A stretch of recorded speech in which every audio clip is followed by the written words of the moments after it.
Hey everyone, and welcome to All Tech is Human. We've been doing some regular live streams, really tackling some of these thorny issues in tech and society, getting some great guests. Really excited today to have Michelle King and John Rousseau, who I'll introduce in a little bit. But I do want to say, since we are living through highly stressful and unusual times, that we do want to recognize the incredible sensitivity and stress that everybody's going through. So we do hope that you and your loved ones are safe and well. All Tech is Human, the organization that I run. I'm the founder of All Tech is Human. My name is David Ryan Polgar. The organization acts as an accelerator for tech consideration and a hub for the responsible tech movement. Please check us out at alltechishuman.org. So let's get us started with this conversation that we're going to have about trust, technology, and building a better workplace. So let's start off with Michelle King, who is recently started a role as the Director of Inclusion at Netflix, also wrote a popular book called The Fix, and started a podcast also called The Fix. So Michelle, welcome. Is there anything else you would like to say about your background, about the topic at hand?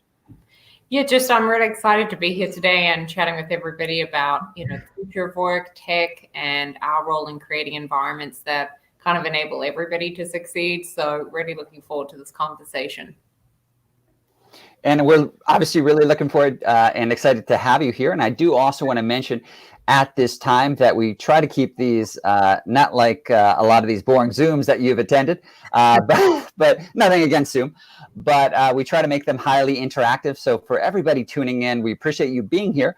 But also at any time that you have a question for John or Michelle or myself, or just anything in general that you want to say, use some of the comment features that you have if you're tuning in through Periscope or YouTube, and then we'll insert a lot of those comments in our live stream. Also want to welcome to this conversation about trust, technology, and building a better workplace, John Rousseau. John is a partner at Artefact. Artefact, you might remember, got a lot of media attention recently around their tarot cards for tech, has been highly involved in the responsible tech movement, and they also served as the host for All Tech is Human Seattle that we had last May. So John, welcome. Thank you, David. That's a great intro. Also super excited to be here and talk about the future of work. My own work at Artefact tends to be focused primarily on these kinds of future questions. So how can we bring responsible thinking into future products and services, specifically, how we create better futures through the things that we make. And work is obviously a huge part of that. So since you're talking about the future of work, given everything going on, I think that's a good way to start us off with this conversation. And I'll be taking copious notes on my little pad of paper here to bring up comments, questions, things like that. So actually, Michelle, I'll start you off. Obviously, the world right now has been flipped upside down. I imagine that is informing a lot of your thinking about the workplace, and you being kind of a expert in the space of what a ideal workplace is. How has the current situation changed your viewpoint, or just informed your thinking on the workplace and what it is and where it's going? Yeah, I always say that Covid-19 has kind of brought the future forward. And what I mean by that is if we think about some of the technological advancements that are shaping not only the jobs, but the skill sets that are required in the next 3 to 5 years, whether that's AI, nanotechnology, robotics, the Internet of Things, all transforming how we work and the skills that we need to be successful in our roles. That really, for me, is dependent, our ability to be successful in those environments where different skill sets are required, much more relational type skill sets, like collaborating, problem solving together, innovating, having an environment where people feel like they can do that, is dependent on a work environment that, fosters inclusion, fosters belonging. You can't innovate, you can't problem solve in an environment where you don't think you can be yourself. And so research on this, is a great study by Accenture that really shows in more equal work environments, employees are 6 times more likely to have an innovation mindset.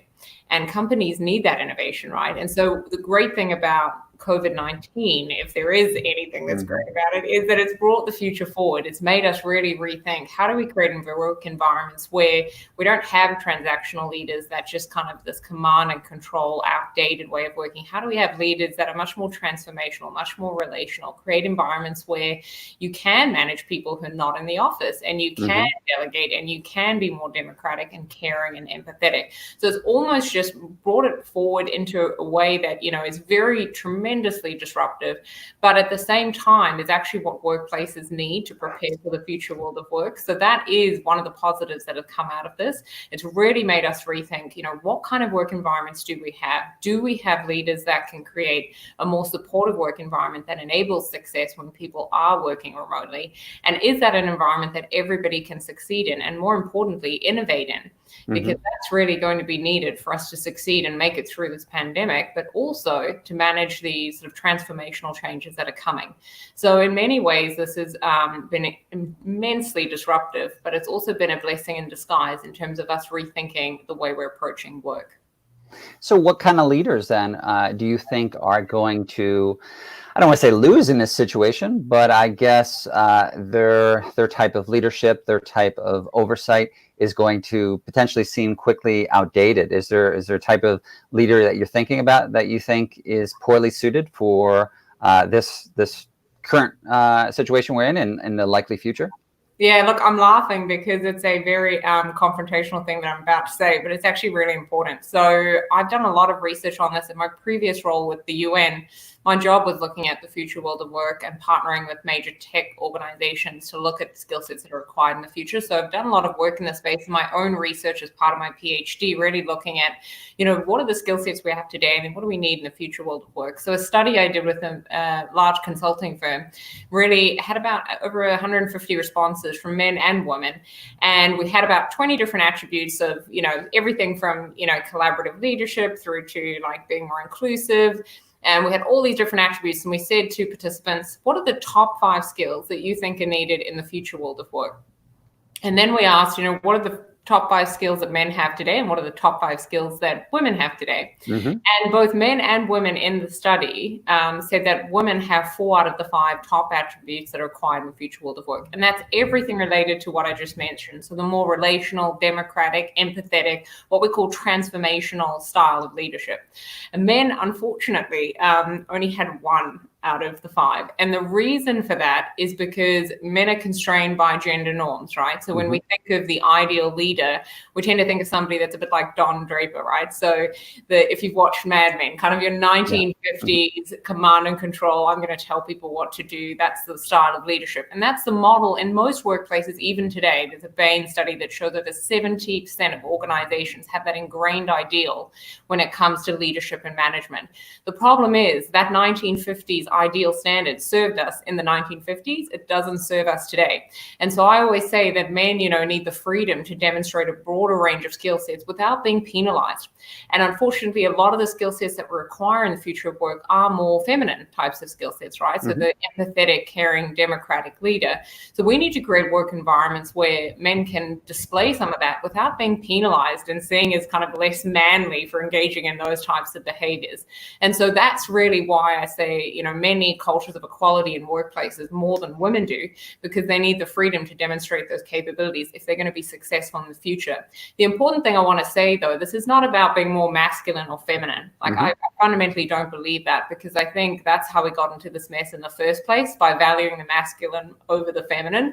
So I don't want to shift now to valuing feminine more than masculine. I think this is really about creating a work environment, when I think about the future world of work, where employees can be ambidextrous, where you have a situation in front of you, and there might be times as a woman where you need to be assertive or you need to be dominant, and you need the freedom to display that without being penalized for stepping outside of your gender norms.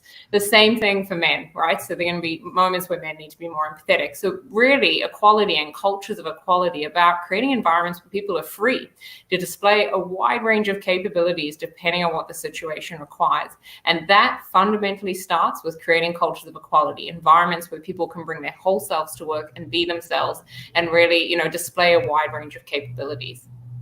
So, John, I'd love to bring you in on the conversation. What do you have any comments about that or thoughts on that, or what you're seeing on your end? Well, I think Michelle covered a lot of great territory there. I wrote down a couple of things. One, you were interested in like who loses, particularly like what kinds of leaders lose in this environment, or perhaps the future environment. And then Michelle also mentioned command and control, and that's something I've been thinking about relative to just work becoming more decentralized. So as work becomes more decentralized and it becomes potentially asynchronous, in other words, it doesn't require kind of in-person collaboration, perhaps to the extent that we thought that it did. I think that these same sets of skills become much more important, and also command and control type leadership just breaks down. So if you could imagine, for instance, the impacts of AI over the course of time, doing away with a lot of the kind of supervision work that most managers do today, and we find different or new or more human ways of holding people accountable to what they actually produce instead of just how long they sit in a chair. To me, that just requires a completely different framing of what work means and how it works. And I'm particularly excited about how the pandemic has, for all of its kind of terribleness, kind of quickly opened the door to this new reality that I don't think would have happened any other way. Yeah. Well, and I'd actually like to bring in a tweet that we just had about this particular conversation. Marie Roker-Jones, she writes, "I think working remotely and interacting virtually is forcing employers to see people and gives them the opportunity to be more compassionate leaders." What do we think about that? Has this caused the employer-employee relationship, or maybe just the any type of interaction in the workplace? Is it causing the employer to see the employee differently? Michelle, do you have any thoughts on that? Yeah, I mean, I think it's impossible to ignore the context we're operating within, right? So let's just think about this day to day. You hop on a Zoom call with your manager, and your 5-year-old runs in, right? It's impossible to ignore that context. And most people, whether you live on your own or whether you have dependents or whether you're caring for sort of a sick family member, are struggling under the weight of the context that we're operating in. So to be a good leader today, you need to account for that context. You have to connect first and then lead. You have to think about, how am I connecting with you and understanding the constraints and the challenges and the mental and emotional load you as an individual are grappling with. How do I provide a safe space for you to share that with me so that I can support you? And, as a working mother of 2 little kids, what that looks like for me is having a leader that sits with me and says, hey, I recognize this is really stressful for you. So what accommodations do we need to make? Are there set hours that you can do Zoom meetings? Is there a way that we can support your organization? And when that happens, that then enables the individual to share their challenges, share their identity, share what's difficult for them. And a lot of organizations were not doing that before COVID-19, right? There's a tendency to treat individuals as employees or workers and ignore that it's actually a person with a unique set of circumstances. So for me, there's this accounting that's happening now where leaders are being forced to connect in a way that they maybe didn't before, and check in with individuals on how they're coping, and just the mental and emotional load and strain of COVID, and the sense that it's never-ending problem that we're going to have to deal with is going to tremendously, place tremendous pressure on leaders to ensure that they connect and are relational and are empathetic if they want a workforce that continues to produce. And so that's the requirement. You can't ignore that, because otherwise you're just going to have sort of a demoralized, disengaged workforce that, if your leaders expecting you to perform at the exact same level and in the exact same way in an entirely different environment that doesn't enable that, I mean, that's just a recipe for disaster. So from my perspective, the number one takeaway for anyone listening to this who manages people is make sure on a daily basis you are connecting with them, whether that's checking in via like texts, or whether it's, just on chat, or sending an email, or having a call. Just check in with your people and make sure that, you're creating an environment where they can be successful. Well, I guess a follow-up to that that I would be curious to hear both of your input on is, if you're having, let's say, a leader check in with the other employees, how do they do that in an appropriate fashion? So, for example, right now, a lot of us are going through a very stressful time period. So there would seemingly be the need to really check in kind of more emotionally about how a person is dealing, issues of self-care. that also seemingly opens up the opportunity to blur the line in the workplace. So, do we have any thoughts on that? Because I could imagine you have to have certain lines though to ensure that the conversation doesn't cross any type of threshold in terms of its intimacy, but that at the same time, when we're talking about the emotional struggles that many of us are going through right now, that seemingly is very vulnerable in terms of our emotional state. So I always laugh at this question because, like, the reality is the lines are already blurred. I have a 5-year-old that walks in and did just walk in before we kicked off this. And half the time, they're half clothed. Like, this is the lines are already blurred. So this idea that somehow we're gonna, make sure there's the worker and the leader, and that's the old school way of thinking. That's the command and control style of thinking. I'm the boss, you're the worker. This is a professional, sterile environment. That is not the reality we're in, and that's not going to be the reality in the future. So for me, this is less about worrying about blurring the lines and more about just treating individuals as humans and thinking about how can I connect to you and check in. And the reality is, in having done this myself with my teams and seeing leaders do it, it's really about providing a safe space. So what it might look like is in your regular team meetings, just allocating 10 minutes at the beginning of each meeting to do a roundtable, or asking people on a scale of 1 to 5, how's everyone feeling today? And then saying to people, if you're comfortable sharing, just share. Leaders don't have to necessarily fix the challenges employees are facing. They just have to acknowledge them and understand and be there as a supportive, enabling partner. And I think the key to this, and where most leaders get it wrong, is they don't share on their end the challenges they're facing. So if you want to connect with your people, it's as much about getting them to share as it is you sharing the struggles. So I've had leaders, who do this in a really sort of fake way, where they sort of say how hard it is maybe for their wife, but don't actually share the challenges they're encountering and the mental and emotional load they're facing. And so I think this is about really just seeing each other and seeing the challenges that we're facing and having that empathy at work. People just want to know that their leaders see them and understand the challenges they're facing, so that when it comes to work and it comes to sort of productivity, that's accounted for. But I would imagine that point and that challenge is also related to your earlier point, Michelle, right? Because if a leader is not able to express their kind of internal, dialogue or struggles, it might also be because of the social pressure they might feel in terms of how they need to approach that situation and the impression that they're making on their worker, right? So, John, do you have any other thoughts or comments about that?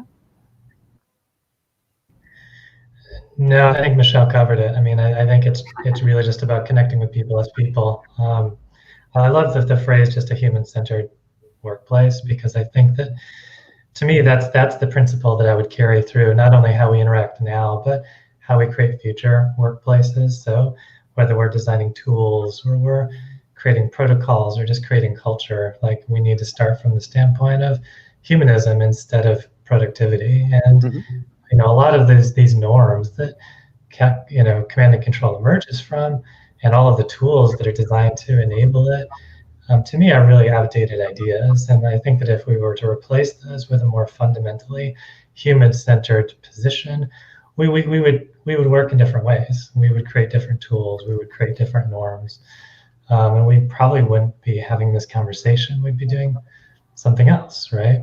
So that to me is the promise of the future, is unlocking potentially just really different and new ways of working together to do things. We're going to bring up a question that we have from one of our attendees, Elizabeth.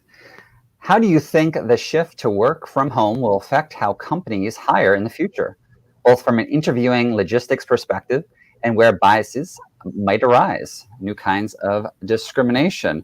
And I will kind of tack on to that. We've seen in recent days some of the major social media companies, talk about, hey, we might go remote, Twitter, Facebook, and others talking about something like that, which would seemingly open the doors to non-tech hubs outside of San Francisco, the Valley, New York, and Boston, a few other places. So what do we think about that? How is this work from home? How is that going to change hiring in the future?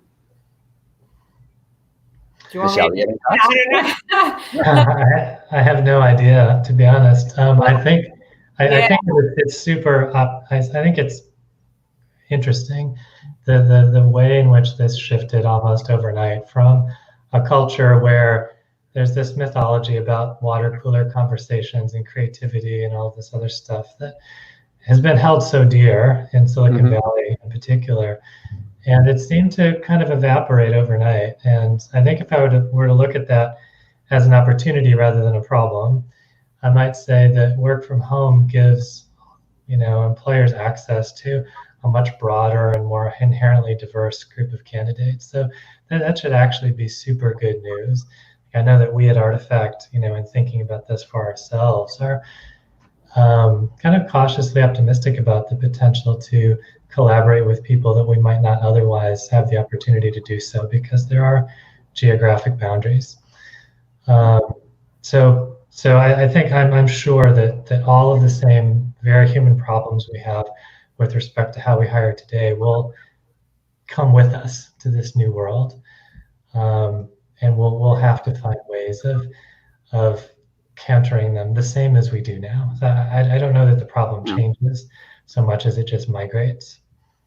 But seemingly, though, it would open the door for a major expansion for talent. So, for example, if you're focused on the tech industry, some of those people had to live in extremely expensive urban locations in order to get these jobs. Whereas if that's really the case and that would spread out, then you could say, here's the top talent individual in Indiana, somebody who in previous times would have had to most likely move to, New York or California. I mean, do we think that really changes, or do we think that's being kind of overblown right now? I have no idea. I think that it's kind of a brand new day with respect to how we do this and what it means. I mean, there are clear examples of companies that have entirely distributed workforces, whether you want to point at Mozilla or Automatic, the people behind WordPress. So it has been done and done well by others. I'm confident that it could be done well at the scale of a Facebook, provided we kind of design it intelligently from the beginning. Okay. I'd like to bring in, also continuing on with Elizabeth's point, I think she was also getting at these potential new kinds of discrimination, such as only hiring people who can work long hours outside of your traditional 9 to 5. Really fascinating point, because really what that could get into is that, hey, if we're all working from home, we're all actually sleeping at the office, right? So we frame it as if it's just the workplace inside of your home. We can all be in pajamas, but at the same time, that would seemingly open the floodgate for when the work day starts and when it ends. So do we see any concerns with that? In particular, I imagine there would be issues around childcare, sports, things like that, of how the workplace and even the school structure is usually built around the traditional work time. So Michelle, do you have any thoughts on that? Yeah, I think it's really important if we move to a fully fledged virtual work environment for the long term, which for some companies is likely to be the case, right? We've seen Facebook and Twitter come out with that as the way they're approaching this, to still have boundaries and to still think through, what the lived experience of the workplace would be like. It's one thing to say we're just virtual, but then bringing people into that environment, there are probably some shared norms that over time can develop that can be unhealthy, whether it's working really, really long hours or the expectations that work environments have. It's one thing to kind of consider the challenges people face, but it's quite another to accommodate them. So I think it's really important to have those boundaries. And then when you're bringing new people in, sort of explaining what some of those boundaries are. So whether it's, hey, no Zoom calls outside of the working hours, 8 till 5, or, whatever the boundaries are that make sense for your organization, it's really important to be clear on that, because for new people coming in, working remotely, one of the challenges is they're not going to have that contextual awareness, right? It's going to be really hard for them to pick up on the norms and just how things get done and how, work actually happens. A lot of the organizational political piece has become a little bit more challenging and even more ambiguous than they sort of are already, sort of the rules of work. And so organizations, I think, need to be much more explicit on what the expectations are and actually talk about this a lot even now. In addition to leaders connecting, the one thing all leaders can do who are watching this is to really rethink sort of how we frame what good looks like. So, once you understand the context somebody's working within, and context is king in a virtual world, right? That's where we've got to spend a lot of time making sure people understand the context they're working within, because we don't naturally have that in a virtual world. Leaders need to account for it. And one way to account for that is to consider, what does good look like in this world? I've had a lot of leaders say to me, yes, it's so tough, it's so difficult, but then we just kind of carry on as normal and we still have the same, ridiculous amount of meetings, if not more, because now we can fit in more because it's in this virtual world. We're not going from office to office. There's no need to accommodate breaks in between. And so I think it's actually resetting what good looks like, setting some of those boundaries to help people navigate this work environment, and consider the individual needs of the people who work for you. Since you mentioned, Michelle, Zoom, I'll go there. So many conversations we could talk about with Zoom. And then after that, I'm seeing some really interesting questions talking about trust in surveillance that we'll get to. But with Zoom, something I've been reading a lot lately deals with how we interact with Zoom meetings. So, for example, if a person was used to the traditional workplace where you might enter, an hour-long meeting with other people, there's the nonverbal cues of looking around the room. What a lot of people are curious about is, does that impact men and women differently? Does that impact who really stands out in a meeting? Or maybe is it a boon for a traditional introvert? There's a lot of discussion, but seemingly a lot of room for debate and research on this. So, Michelle and John, I'm just curious of any thoughts and ideas you have about that. So really, if I kind of emphasize, the question would be, do people interact differently in a virtual meeting than they do in a traditional meeting? And then who does that benefit and who does that hurt? So I'll just jump in here because just from the gender perspective, I don't think they do. So I actually think COVID-19, from what I've seen and what I've read, actually just compounds inequalities and it compounds biases that we already have. So let me give you a quick example. If I'm sitting here and my son runs in, the perception of most men and women is pretty negative on me, so that I'm somehow not taken as seriously. I'm somehow not as competent or capable because I'm a mom, and we know that being associated with any sort of feminine norms is associated with being less competent in work, right? And that's at the heart of gender inequality. We simply value masculine more than feminine. So being a mother is one way to really be associated with that. And it's linked to the motherhood penalty, right? Whereas if my husband's sitting here and my son walks in, he's automatically seen as a father, and that's associated with the masculine norm of providing. So people see him as a provider, and it actually reinforces the sense that he's competent. And so for me, those simple biases are compounded in a Zoom world because it's much more likely my son's going to run in, right, than if I'm at the office. And so those are some of the challenges. And I also think in a Zoom environment, there's just more opportunity for people to talk over one another, disregard people's contributions, a lot of those microaggressions that we associate in workplaces that happen from a gender perspective, but also from a race perspective. And so it's really important now more than ever that we're aware of how inequality plays out in Zoom meetings and, what are some of the good practices around that, right? And the third thing I just want to say for anyone watching this is we also know that Zoom is incredibly taxing, much more so than in-person meetings in terms of your mental and emotional well-being, which is all the more reason, to my earlier point, that companies really think about how they're engineering this virtual world and what are some of the boundaries they're setting in place to give people an opportunity to take a break. And to also think about maybe, setting some guidelines on how we interact in Zoom so that we are, creating an environment that values men and women equally. So, John, what about yourself? Do you have anything to add to that? I agree 100%. I might go farther and say that I think everybody loses in Zoom right now because I think it's really just a horrible way to interact because it's been designed as kind of a substitute for something that it can't replace. In other words, you can't replace an in-person interaction around a table with a Brady Bunch grid of people talking at a video camera. It just doesn't work. And we know, for instance, that little things like the microsecond delay between me speaking and you processing it is really different over the internet than it is in person. And so that technology needs to get a lot better before it actually is a legitimate replacement for what it pretends to replace. I might look at it from a design perspective and say that the opportunity for the future of work is not simply to duplicate the physical experience of the virtual, which I think is what you see. Like you see Zuckerberg, for instance, talking about how they're holding some of their meetings in VR. That seems a little silly to me, because we're essentially taking things that are kind of non-replaceable and replacing them with kind of analogs that aren't accurate. And rather than thinking in those terms, I think we would be better off thinking about, well, where are we and how do we interact? How do we create space for different voices? How do we create the right kinds of conversation to actually get the work done, or to come to a common understanding, or to align on a difficult question, or whatever the case may be? To me, we've just taken our problematic meeting culture and exported it to Zoom. And it's not really working. Like, I think it's working okay for the current moment, but as a long-term solution, it needs to get a lot better.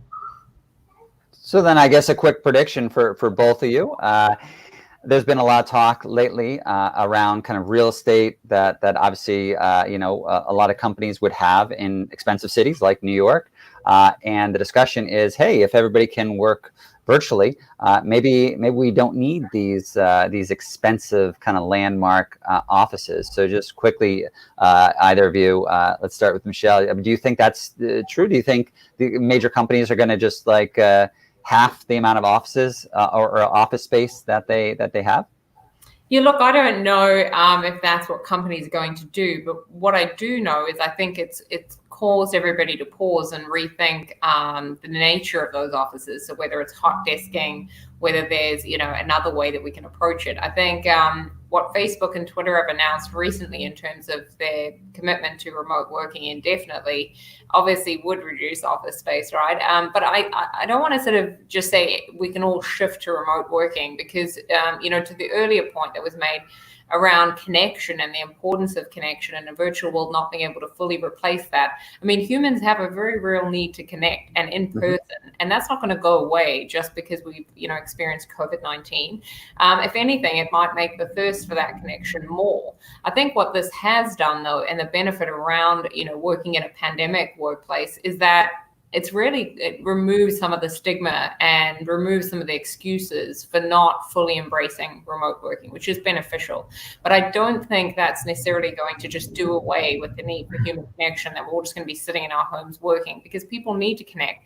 I think what this requires, though, is a much more intentional approach to how do we create spaces where people connect, and how do we ensure that there's sufficient collaboration whilst also supporting a workforce that is remote, because as we've learned, organizations need that. So I don't think it's a case of either or. I think it's much more a case of a mixed environment. Okay. We'll just move on over to the issue of trust, since that's right in our title. So pull up a question from Michael. I'm curious as to your thoughts about new forms of workplace surveillance that might be employed to monitor those working from home, and also forms of health surveillance as people return to work. So a lot we could dig in with there. So let's just start with more your traditional surveillance that's being done. Oftentimes we call it nudging with certain tools that might surveil. I think even Zoom was one of them that some people were talking about, since they did have a feature that would allow, I think, the host to tell if the person wasn't necessarily paying attention to the Zoom, or maybe clicking on another tab or something like that. So, Michelle, Michelle or John, any thoughts on this area? How do we build trust? Whereas at the same time, we're trying to employ emerging technology that might offer ways to increase productivity, but we're trying to balance productivity and civil liberties. So I have such a strong opinion on this, John, so I'm just going to dive in. Really strong opinions here, so please tell, Michelle. I do not think that to create trust, we do that through policing people. I think that is following the command and control, outdated approach to management, right? If you want people to work in a remote environment, then you need to give them the freedom to manage their schedule and manage their productivity as they see fit. And for me, this is really about being clear on what the outcome is, being supportive and enabling to the people who work for you to really provide them with what they need in order to achieve that, and then giving them the freedom to do that in a way that makes sense for them. I mean, how can you police people in an environment where they have to teach their kids while working and, really grapple with sick parents, or if they're completely isolated, manage the mental health challenges associated with that? I mean, that's completely unreasonable. So to me, if you're getting down the path of having to manage people in that way, where you're nudging them to contribute in a Zoom meeting, you've gone off the wrong path. Like, for me, this is really about how do I create an environment where you are set up for success, you're enabled for success, it's clear what it is that you need to achieve. It's a bit like the results-only work environment, right, that we've seen like companies like Best Buy adopt. If you look into why companies like that adopted it and then dropped it, they dropped it because it required leaders who could lead, and it required leaders who were able to create an empowering work environment. So right now, the pressure is on leaders to create environments that support people to be successful, and then to lead, which means checking in, delegating, ensuring that people are clear on the objectives, and giving them the freedom to achieve that. And in those environments, I just want to say to anyone who disagrees with me on this in terms of managing poor performance, it's actually a lot easier, because the clarity is on the outcome that you're wanting, and then you're giving people the freedom to do that in a way that makes sense for them. Well, that seems to bring up. I don't know, John, what do you think? Yeah, John. Give us your strong opinions. Well, I guess I would say that if you have to trust but verify, that you're not really trusting anybody, right? Like, it's the absence of trust. And I would say that, that goes back to the factory floor of the early 1900s, where the boss sits in the glass box so that, they can survey the workers below. And I think that whole mental model of essentially not trusting people, like, you either believe that the people that are working with and for you are there for the right reasons and are going to do a good job and are going to deliver the outcomes you've set, or not. And it seems folly to me to, think that measurement is the way to success, particularly in a future world where attributes like creativity or problem solving or, kind of really working on hard problems require working in different ways. They're not about something you can measure in that way, right? So we have ideas about, for example, how we measure time or how we measure participation, because we don't know how to measure other outcomes that are actually much more important. And so the thing that we really need to figure out is how to measure the things that matter. And I guarantee you, it's not what how many keystrokes I've completed or how many Zoom meeting minutes I've logged. Well, and a related comment, I'll bring that up from Pat. She's saying that's interesting about these mandated breaks from an earlier conversation. How would this happen under these remote scenarios? I guess the other part of that is, are we going to move away from our traditional notion of how much time employee clocks in, so to speak? For example, a couple of years ago, there was a push towards unlimited vacation time, where people pointed out that obviously nobody's going to take unlimited vacation time. It's still about what you get done, and also leadership modeling dramatically impacts how workers work and how many days they take off. So I'd be interested about that, because are we totally going to obliterate this notion of you work for this amount of time, then you have a break? Do you think we're just going to do away with this time construct and focus more on, Michelle, what you were talking about of, are you getting the work done? Like, actually measuring the quality of the work and the output, as opposed to how many hours you're putting in. Michelle, you have any thoughts on that? Yeah, I think one of the challenges with this is, a lot of what I'm saying is reliant on capable leadership. And so I think this is it's going to differ for every organization, and it all depends where your leaders are at. If you have a very traditional command and control hierarchical organization, getting them to a place where they can manage more of a results-only work environment is going to be challenging, right? It's a shift in leadership capabilities, and that can take a long time. So I think, from an HR standpoint, you might need an environment where there are some boundaries on working hours, mainly to protect employees, right? But also just to, provide that support in terms of, hey, these are roughly the working hours. But for me, I tend to shy away from any rules-based approach and try to follow much more of a what makes sense within the environment you're working in. So for some teams right now, maybe it makes sense to work a half-day Friday, or maybe it makes sense to keep Friday Zoom free. To give people a bit of a break to catch up. Like there might be different strategies that make sense in different environments. I think, when we're getting into the rules-based approach, whenever you're down that track, that's probably a sign that there's a lack of leadership capability in creating an environment that supports people to be successful, and that more sort of democratic, caring environment, because we need these rules to make sure that leaders respect their people. And so that's normally a sign that you probably want to actually invest in developing your leaders in that much more transformational way, while you have some of these boundaries to protect workers. So that's just kind of my take on it. I generally am rules averse, but I also recognize we have different types of leaders, right? We certainly do. So John, what about yourself? Do you have anything to kind of tack on with that? No, I don't think so. I mean, I think we've covered it. Okay. I'll just bring up another point that Pat mentioned, since I do know the answer for that. She was just asking, hey, if we move towards remote, how does that affect pay? I believe that was something that Facebook was talking about, that yes, it does affect the pay scale, that the reason why people make so much money in San Francisco is because San Francisco is really expensive. So it is going to be kind of prorated to a certain extent. So do correct me if I'm wrong. I think as we're kind of nearing the end, we want to start to get into the final thoughts, and then also where people can stay in touch with you with some of your work. So Michelle, I was really intrigued by everything you were saying about leadership, and really this seismic shift of moving towards a different type of leader. What I'm curious to learn, though, about is where do you think people can obtain these leadership skills? Is this something that we need an educational shift? Is it something that people can do on the job? Is it a matter of changing the diversity and makeup of the workplace? Where do you really see this from a pragmatic standpoint of taking place? Yeah, look, I mean, of course, there are lots of courses, lots of programs that can enhance leadership effectiveness, right, in terms of the transformational style. But for anyone who's watching this, who is a leader, I would say, reframe the way that you're looking at your job. So start with thinking about, where am I spending my time? In the old world of managing that transactional style, it was very much like focused on productivity, focused on output, focused on sort of setting the rules and boundaries and managing people in that way. The new world is much more about, how much time am I spending connecting with my people?